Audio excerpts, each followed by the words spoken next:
Through other eyes. Today topic, through other eyes. When someone point out a shortcoming, our first react may be defense. If we truly want to be free, we will take a good look at input from fellow addicts.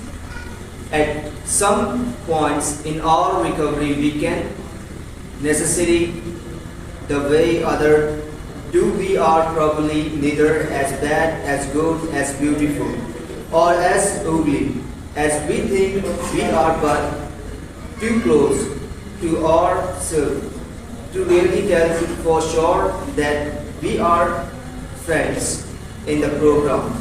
Income caring enough to share with us what they see. When they look in our direct, they tell us the good things about ourselves we might not know, and they tell us the hard things too that we might not be able to see.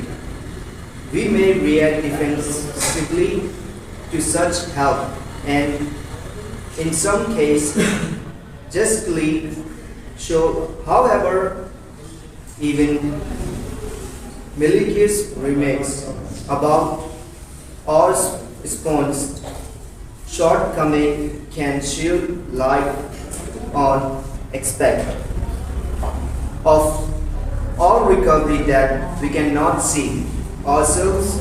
Whenever a useful insight come from, for whatever reason it is offered, we cannot afford to be discounted.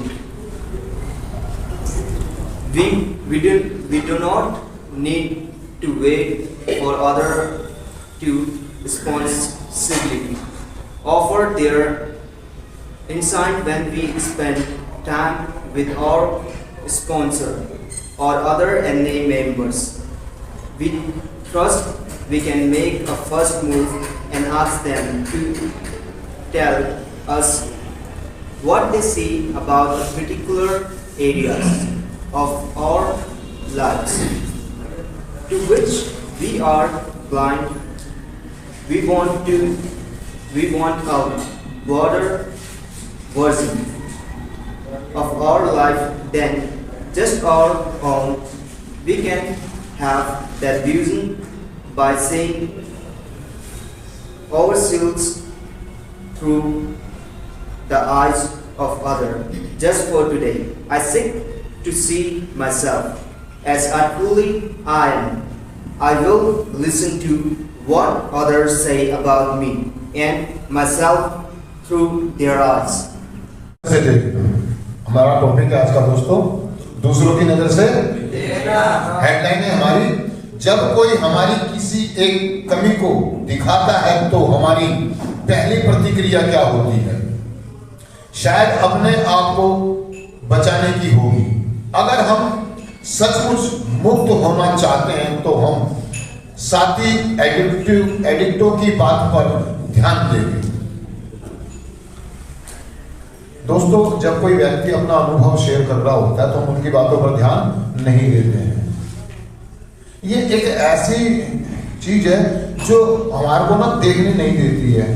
अगर मैं कहूं कि मेरे अंदर ऐसी कौन सी कमी है एक एडिक्ट में कि वो अपनी मतलब जो पिक्चर है वो साफ देखना नहीं चाहता है, कारण क्या है? कारण है उसका डर, उसकी शर्म, उसकी ईगो जो है नहीं बेकार में उसने पाल रखी है। अरे दुनिया को सबको पता है हमारे बारे में, हम कौन हैं और हम क्या करते हैं। हम चाहे कितना भी छुपाने की कोशिश, एक एडिक्ट कितना भी छुपाने की कोशिश करे कि मुझे कोई प्रॉब्लम, लेकिन सामने वाले व्यक्ति को बिल्कुल साफ साफ दिखाई देती होती है कि ये व्यक्ति दर्द में है, प्रॉब्लम में है, दिक्कत में है। और ये दिक्कत को स्वीकार क्यों नहीं कर रहा है? क्योंकि उसको एक डर है। डर इस बात का है कि मेरे साथ क्या होगा, मेरे परिवार का क्या होगा, अगर मैं सब कुछ छोड़कर इलाज की तरफ चला जाऊंगा, डर इस बात का है कि लोग मेरे बारे में सब कुछ जान जाएंगे कि इतने साल पहले जो चोरी हुई थी वो मैंने की थी, या इतने दिन पहले जो घटना घटी थी वो जो रात को एक्सीडेंट हुआ था वो मैंने किया था। ये डर, ये शर्म कह लो, या उसका एक ईगो कह लो, एडिक्ट का, वो देखने ही नहीं देता है दूसरे को ना, अपनी नजर से देखने ही नहीं देती वो। और दोस्तों हमारा जो प्रोग्राम है, ट्रोजेस्टर का प्रोग्राम है, जो 12 कदमों का प्रोग्राम है, वो कहता है स्वयं की खोज, निडर एक नैतिक सूची बनाओ, हमने किस किस को क्षति पहुंचाई, उसके लिए ईश्वर से प्रार्थना करो, लोगों से माफी मांगो, और कुछ जो ऐसी कमियां जिनको आप पूर्ति नहीं कर सकते उसके लिए ईश्वर से प्रार्थना मांगे, अपने स्पॉन्सर से बात करें। बहुत सारे लोग, एक लाइन आई है कि लोग किसी भी भावना के साथ आपको आपकी बातें बता रहे हो, आपका आईना हो सकता है कि सामने वाला आपको गुस्से में बोल रहा हो, चिड़ में बोल रहा हो, लेकिन कई बार क्या होता है कि आदमी गुस्से में, चिड़ में भी आपका आईना बिल्कुल स्पष्ट और साफ दिखा जाता है, जिसे हम नजरअंदाज कर देते हैं, नकार देते हैं साफ साफ। आपने देखा होगा जब दो व्यक्ति लड़ रहे होते हैं तो वो गुस्से में वो सारी बातें बोल देते हैं जो उसे बोलनी नहीं चाहिए, जो उसे बोलनी, क्योंकि सामने वाला उसे कभी भी एक्सेप्ट नहीं करेगा। और कई लोग प्यार में, अपनेपन में भी आपको आईना दिखाते हैं, जिनको आपसे बहुत ज्यादा प्यार है, वो कहते हैं कि यार देख तू कैसा हो गया है यार, तू कितना डरपोक है, तू डरता है, तू शर्माता है, तू गैर जिम्मेदार है, तू जिम्मेदारियां मिलते ही भागता है, तू बहानेबाजी करता है कि जी मेरे पेट में दर्द है, आज मेरा मन नहीं है, आज मेरे सर में दर्द है। हम कुछ ऐसी प्रतिक्रिया, नहीं नहीं नहीं नहीं ऐसा कुछ भी, जब कोई सामने वाला हमारा है ना तो हम एकदम सीरियस, नहीं नहीं नहीं नहीं आपको ऐसा लगता है। और एक पेटेंट हो रहा है, हम एडिक्टों का एक पैटर्न कलाम बना हुआ है, मतलब शब्द बना हुआ है कि ये आपकी सोच है, ये आपकी सोच है, या हम उसको इस तरीके से टच करके ये कह देते हैं तू कोई भगवान है जो मेरे बारे में बहुत सारी बातें बोल रहा है।